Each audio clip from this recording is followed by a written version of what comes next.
Assalamualaikum warahmatullahi wabarakatuh. Selamat datang di channel IDB Mania, channelnya kita semua. Sebentar lagi, kualifikasi Piala Dunia putaran ketiga akan segera bergulir, dan Indonesia adalah negara satu-satunya yang mewakili Asia Tenggara yang lolos ke putaran 3. Ya, Timnas Garuda tergabung di grup C bersama dengan negara langganan Piala Dunia.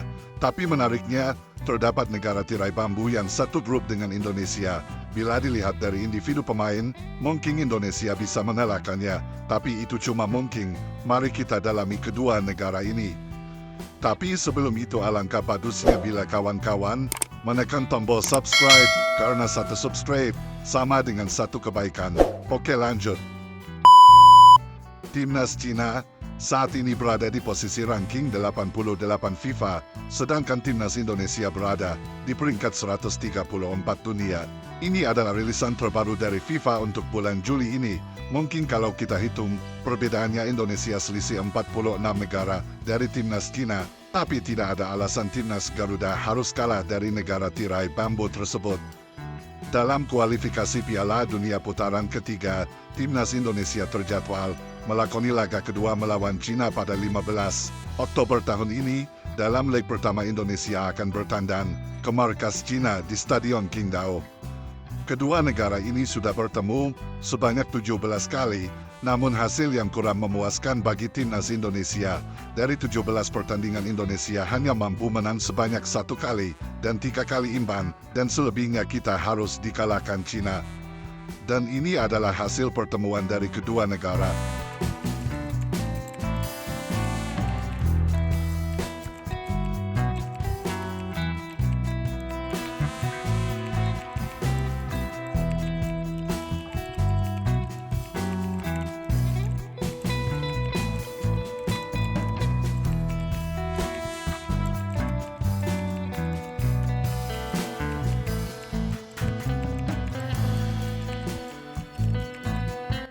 Namun, kita semua tidak usah khawatir, boleh dibilang ini hanyalah pertandingan yang sudah cukup lama.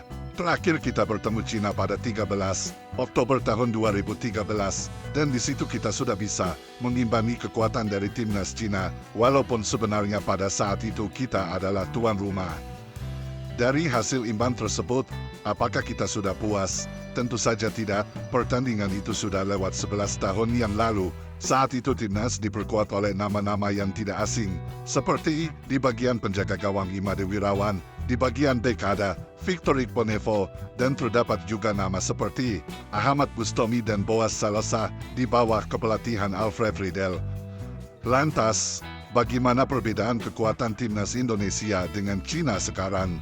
Kita mulai dari pemain. Indonesia sendiri sekarang banyak diperkuat pemain keturunan Belanda. Salah satunya adalah Tom Haye, dan sekarang dia berpredikat sebagai pemain termahal di Timnas Garuda yang berposisi sebagai gelandang tengah. Untuk market value-nya sekarang berada di angka 52,14 miliar. Sedangkan untuk Timnas Cina sendiri, saat ini pemain termahal dipegang oleh Lei Wu. Pemain andalan sayap kanan Cina ini dikabarkan memiliki market value 20,86 miliar. Bukan hanya itu, para pemain Timnas Indonesia rata-rata sekarang bermain di Eropa, seperti Elkan Bagot, Nathan, dan Justin Hubner.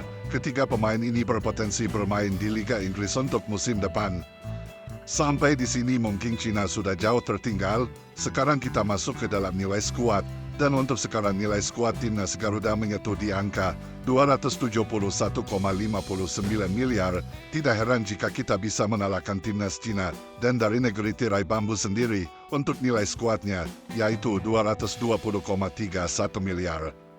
Apabila kita kalkulasikan nilai perbedaan skuad kedua negara ini yaitu 51,8 miliar, dan Indonesia unggul dalam nilai skuad, ini artinya pemain kita masih lebih baik daripada Cina. Nilai dari harga pemain tidak bisa bohong. Klub-klub papan atas tidak mungkin mengeluarkan biaya untuk memboyong pemain ke sebuah tim jika pemain itu tidak berkualitas. Dari sini kita bisa paham jika pemain Indonesia bisa diadu. Tidak sampai di situ, kita tahu supporter Indonesia yang sangat fanatik. dan selalu setia dengan timnas Indonesia.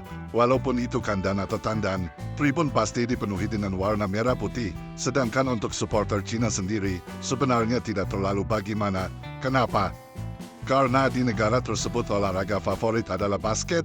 Bisa saja pada saat tanggal 15 Oktober nanti, supporter Indonesia jauh lebih banyak di Stadion Qingdao, walaupun kita adalah tamu. Dan kita ingat, Indonesia berada di peringkat 134 FIFA, sedangkan Cina berada di 88. Tapi itu hanyalah angka dari tahun ke tahun. Bisa saja tahun ini adalah milik kita, dan mimpi masuk Piala Dunia jadi kenyataan. Mungkin sekian dari saya, nantikan berita timnas lainnya. Akhir kata, Assalamualaikum warahmatullahi wabarakatuh. Maju terus sepak bola Indonesia.